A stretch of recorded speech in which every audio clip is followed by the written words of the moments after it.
Di Ramtha School of Mind, hari pertama ada 110 murid hadir. Dari 10 negara, ada India, Australia, Filipina, Malaysia, Kamboja, Hong Kong, Jepang, Amerika, Inggris, dan terakhir dari Iran. Saya satu-satunya yang dari Indonesia. Hari pertama perkenalan, masing-masing cerita jalan hidup mereka, masing-masing sharing, berbagi, sedetail dan serinci mungkin. Wah, seperti nonton film drama. Kalah drama Korea, kalah cerita India. Ceritanya seram-seram, menegangkan, taruhan nyawa yang hilang, dan anggota keluarga yang meninggal terbunuh. Hal itu menjadi biasa. Parah semua kondisinya. Ada yang usianya 55 tahun selama 40 tahun bekerja hanya untuk membayar hutang. Ada yang bangkrut berhutang dengan geng mafia. Ada yang dikejar-kejar triad dan dibunuh keluarganya. Ada yang ditipu habis-habisan oleh keluarganya sendiri. Pokoknya sulit dibayangkan cerita jalan hidupnya mereka. Bahkan 100 kali mendengar cerita masing-masing, 100 kali saya menangis. Saya tentu tidak boleh menceritakan rincian cerita mereka karena ini menjadi rahasia di antara kami. Di mana kami seakan sudah menjadi saudara sependeritaan. Common sorrow. Jalan hidup saya jika mendengar cerita mereka menjadi tidak sebanding. Tidak ada apa-apanya. Hari berikutnya sang instruktur menceritakan jalan hidup mereka. Sama saja awalnya kusut semua. Mereka berlima, masih muda. Yang paling tua umurnya 35 tahun. Namun rekening mereka paling sedikit adalah 6 juta Aussie dollar. Jamput, itu ucapan saya dalam hati berkali-kali. Pelajaran ini adalah pelajaran yang fair dan adil. Kenapa? Kami dilihatkan ATM mereka. Mereka tidak berdusta. Kenapa saya sebut ini adil? Karena instrukturnya yang 5 orang ini semuanya milioner. Jadi mengajarkan kekayaan dan kemakmuran diajarkan oleh orang yang milioner itu menjadi fair dilihatnya. Mereka tidak berdusta. Mereka tidak berdusta. Diperlihatkan keesokan harinya bagaimana uang itu ada bersama mereka, datang kepada mereka. Mulai melek mata saya. Mulai lompatan-lompatan kecil liar di otak saya berjalan. Gitu ya berkali-kali. Hari berikutnya pelajaran dimulai. Formasi setengah lingkaran tanpa meja. Pelajaran trespassing namanya. Teritori ego kami akan diterabas, akan di-cross, akan dilewati. Siap-siap marah, siap-siap tertusuk hati kami, siap-siap tersinggung. Kami peserta diberi pertanyaan, how is the money comes to you? Bagaimana uang datang ke Anda? Seluruh peserta mendapat giliran. Kalau disamaratakan, semua menjawab hampir sama, yaitu dengan bekerja. Sekali lagi, jika ditanya, how is the money comes to you? Maka rata-rata menjawab dengan bekerja. Pertanyaan berikutnya oleh instruktur, kalau Anda tidak ada uang, apa yang Anda lakukan? Seluruh peserta berbicara bergantian. Kesimpulan, mencari kerjaan. Karena dengan bekerja, kita mendapat uang. Pertanyaan berikutnya, kalau Anda bekerja, apa yang Anda peroleh? Seluruh peserta menjawab, uang. Pertanyaan berikutnya, jadi begitulah cara kerja otak Anda.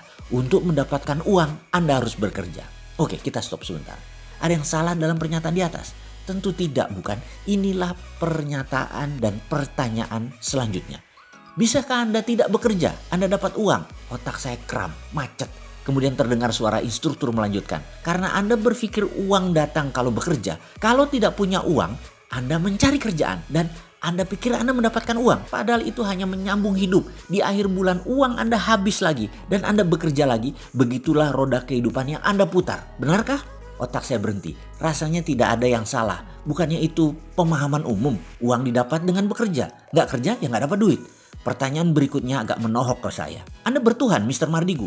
Anda percaya Tuhan? Saya jawab, iya pasti. Tuhan Anda bisa apa?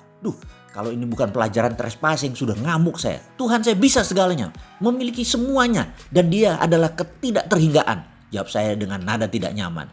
Instruktur saya bernama Geoff mendekat. Tuhanmu tak terhingga dan bisa ngapain aja. Bisa semuanya, dia berkata begitu. Bisakah Anda meminta pada Tuhanmu? Kamu di rumah, duduk dengan orang yang mencintaimu dan yang kamu cintai, mengerjakan sesuatu yang sesuka-sukamu, uang kamu tak terhingga. Bisa nggak?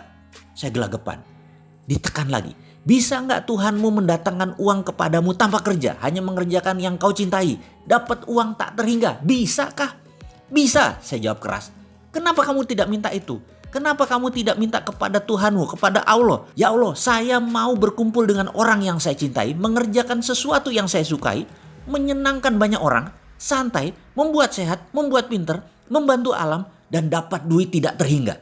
Kenapa kamu gak minta kayak gitu? Kenapa kamu gak taruh kata-kata itu dalam pikiranmu? Kenapa milih yang repot, yang capek, yang buat frustrasi? Kenapa harus kerja? Kenapa gak langsung dapat duitnya aja? Sekali lagi, kenapa kamu minta kerja baru dapat uang? Nada suaranya meninggi dan mengeras. Saya pun tidak menjawab. Saya juga bingung, kenapa saya harus bekerja untuk dapat uang? Kenapa nggak diem aja atau mengerjakan sesuatu yang enak dan santai saja? Tapi kenyataannya kan orang harus kerja apapun itu. Buktinya banyak orang yang santai-santai malah masuk jurang kemiskinan. Ini maksudnya. Jadi saya harus apa? Dia menekan saya lagi. Kalau Anda datang ke sini hanya mempertahankan dan mempertanyakan hal-hal dasar, Anda siap-siap kecewa. Kalau Anda percaya Anda yang menentukan nasib Anda, siap-siap terkejut. Kalau Anda percaya nasib bukan di tangan Anda pasti kecewa. Kalau Anda percaya Tuhan bisa melakukan apapun dan Anda bisa mendapatkan apapun, kalau Anda percaya garis tangan sudah ditentukan sebelumnya, Anda pasti frustasi. Kalau Anda percaya Anda menulis jalan hidup Anda sendiri, Anda pasti menemukan jalan keluar. Kalau Anda banyak berpikir dan mempertanyakan metode pelajaran selama 7 hari ke depan, siap-siap angkat koper karena Anda tidak mendapatkan apa-apa. Kalau Anda pasrah dan percaya Anda sangat diuntungkan karena semuanya itu mudah. Kalau Anda percaya inilah jawaban atas doa Anda selama ini dan Anda menikmati proses di kelas ini.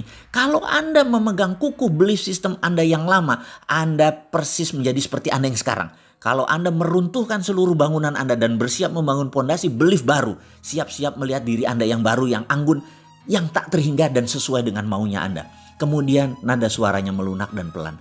Anda kesini sudah buang waktu, membuang tenaga, membuang pikiran, membuang uang. Apa yang tersisa dari Anda hanya pola pikir saja. Kalau Anda mau membuang pola pikir tersebut, kita akan melanjutkan pelajarannya. Siap-siap akan sakit hati. Karena semua yang Anda pegang bisa dilepas dan harus dilepas. Bahkan kebenaran yang Anda pegang pun akan ditantang, di-challenge ke batas ujung.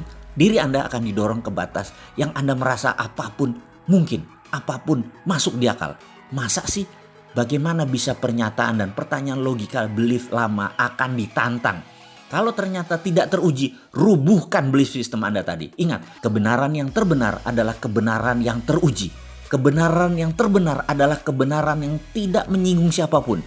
Dan kalau ada yang sakit hati gara-gara kebenaran ini, pelajaran kebenaran ini salah.